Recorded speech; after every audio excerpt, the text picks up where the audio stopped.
नमस्कार, खेत खजाना में आपका स्वागत है। आज 14 अक्टूबर है और दिन है गुरुवार। सरसों में देखिए, आज जैसे कल संभावना लग रही थी कि अब सरसों के अंदर बड़ी गिरावट देखने को मिल सकती है और रिकवरी में कितना टाइम लगेगा ये अभी कहना संभव नहीं है, लेकिन इतना ज़रूर कहा जा सकता है कि जिस ढंग से, जितनी स्पीड से सरसों में गिरावट दर्ज की जा रही है, ये रिकवरी ज़रूर वापस होना चाहिए। इसमें थोड़ा टाइम लग सकता है और टाइम लगने के साथ साथ थोड़ी रिकवरी की जो स्पीड है वो भी थोड़ी धीमी रह सकती है। यानी दिवाली या दिवाली के कुछ दिन और बाद इसकी सही रिकवरी बनने की संभावना है। संभावना इसलिए है कि सरकार ने बेशक बहुत बड़ा हथियार चला दिया है। सोया और जो पाम तेल है उनके ऊपर जो ड्यूटी है वो लगभग समाप्त जैसी ही कर दी है। तो इससे एकदम बाज़ार में अफरा तफरी मची और सारा बाज़ार धड़ाम से गिर गया। आज भी सरसों की मंडियों के अंदर जो भाव है वो 200 रुपये से लेकर के और 300 रुपये तक की गिरावट दर्ज की जा रही है। सरसों का जो तेल है या और दूसरे जो खाने के तेल हैं उनमें 5 रुपये प्रति किलो के हिसाब से, लीटर के हिसाब से कमी आई है। कहीं कहीं ये कमी ज़्यादा भी दिखाई दे रही है। रिकवरी की बात मैं इसलिए कह रहा हूँ बार बार कि रिकवरी इसलिए होना ज़रूरी है क्योंकि सरसों की उपलब्धता बिल्कुल नहीं है। सरसों बाज़ार में उपलब्ध नहीं है एक दाना भी। जो 10-12 लाख टन माल कहीं पड़ा है तो वो उन किसानों के पास है जो उस माल को 2 से 3 साल तक भी रोक सकते हैं। आज भी मेरे पास कुछ साथियों के फ़ोन आए और कहा कि बेशक भाव गिर रहे हैं लेकिन वे तब तक नहीं बेचेंगे जब तक भाव हमारे मुताबिक यानी 9-10 के आसपास नहीं आ जाते। तो उनका यह भी कहना था कि चाहे ये भाव आने में 2 साल लगे, 3 साल लगे। बहुत समझाने का प्रयास किया लेकिन बात समझने की कोशिश नहीं की उन्होंने, वो अलग बात है, चलो उनका अपना मैटर है।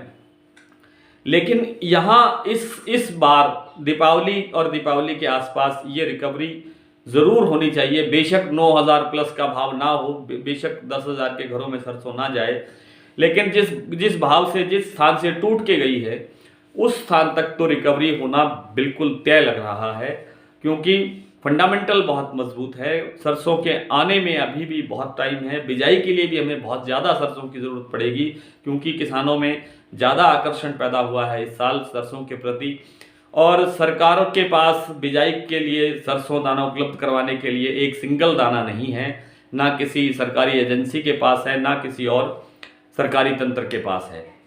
तो इसलिए लगता है कि सरसों में अब बहुत बड़ी तेज़ी ना आए लेकिन धीरे धीरे ये सुधार की दिशा में बढ़ेगी। एक आध दिन और थोड़ी टूट सकती है, 150 रुपये और इसमें टूट सकते हैं जो गए हैं, जो आने वाले एक आध दिन हैं, और उसके बाद फिर इसमें थोड़ा सुधार आना शुरू होना चाहिए। ऐसी संभावना है, ऐसी मेरी धारणा है, ऐसा मेरा विश्वास है। बात करते हैं नरमा की। नरमा की बात करने से पहले आपसे निवेदन कि इस चैनल को आपने सब्सक्राइब नहीं किया है अभी तक तो कर लीजिए और बेल आइकॉन वाली घंटी जरूर दबाइए ताकि ये अपडेट आपको सबसे पहले आपके मोबाइल पर मिले। आप इसको लाइक भी कर सकते हैं, आप इसको शेयर भी कर सकते हैं ताकि आप जैसे और दूसरे लोगों तक ये जानकारी पहुंच सके।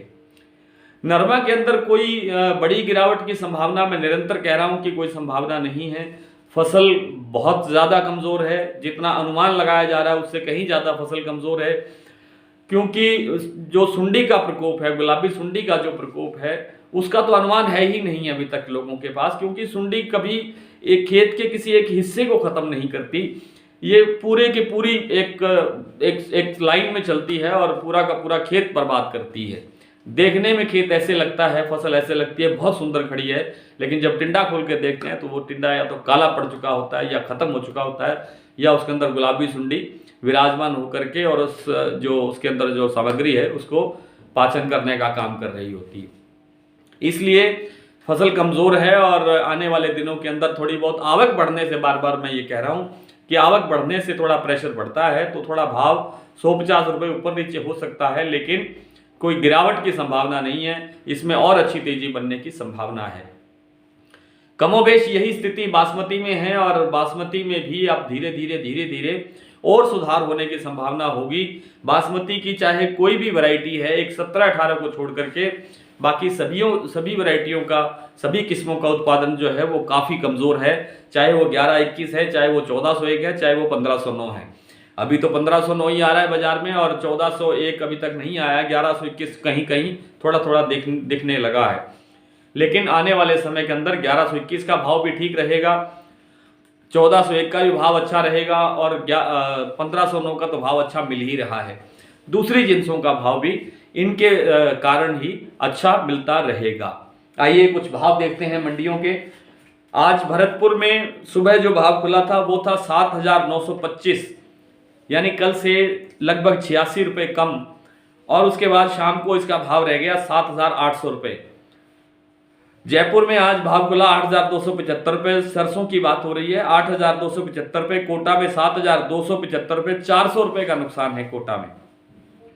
हिंडौन में 7,975 रुपये, अलवर में 7,900 रुपये, दादरी में 7,550 रुपये, भिवानी में 7,450 रुपये, गंगानगर में 7,300 रुपये, बरवाला में 7,500 रुपये, बारामंडी में 7,690 रुपये, सिरसा में 7,350 रुपये, टोंक मंडी में 7,750 रुपये, निवई मंडी में 8,175 रुपये, गंगापुर सिटी में 7,925 रुपये, एलनाबाद में 7,300 रुपये, रावतसर में 7,700 रुपये, हनुमानगढ़ में 7,499 रुपये, आदमपुर में 7,429 रुपये और नौहर में सरसों बिकी है 7,300 रुपये। नरमा आज दादरी में बिका है 7,800 रुपये, आदमपुर में 7,934 रुपये और सिरसा में 7,767 रुपये, विजयनगर में 8,250 रुपये, गोलूवाला में 8,021 रुपये और एलनाबाद में नरमा बिका है 7,780 रुपये।